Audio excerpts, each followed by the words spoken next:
वफाकी वज़ीर इत्तलात फवाद चौधरी का कहना है कि अदम एतमाद की बातें करने वालों पर उनके घर वाले एतमाद नहीं करते।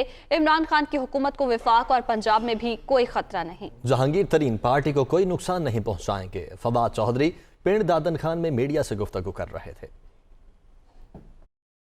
ये मुँह और मसूर की दाल, इनसे अदम एतमाद कहाँ पे लाया जाना है।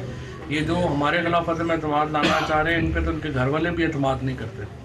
और जो इस वक्त सूरत हाल है, इनसे तो सेनेट में कल जहाँ पे उनकी अक्सरियत थी वो वहाँ पे वोट पूरा नहीं करा सके। नेशनल असम्बली में उन्होंने वोट क्या पूरा कराना है। बहरहाल अगर जरूरत है तो मैं कहता हूँ परसों नहीं कल ही लेके आए। इस वक्त चेंज कहीं भी नहीं आनी, इसलिए कि अगर हुकूमत मजबूत हो तो कोई छोड़ के नहीं जाता, और कमज़ोर होगी तो नहीं रहेगी। लेकिन अभी तो जो है वो सारी हुकूमत बड़ी मजबूत है, और इंशाल्लाह इमरान खान की हुकूमत को ना वफाक में कोई ख़तरा है ना पंजाब में कोई खतरा। जहांगीर तरीन साहब का बहुत एहतराम का ताल्लुक़ है मेरा, और जहाँ तक मैं उन्हें जानता हूँ, मेरा नहीं ख्याल कि वो कोई ऐसा फैसला करेंगे। वो पार्टी के साथ रहेंगे और किसी तौर पे भी पार्टी को नुकसान नहीं पहुँचाएंगे।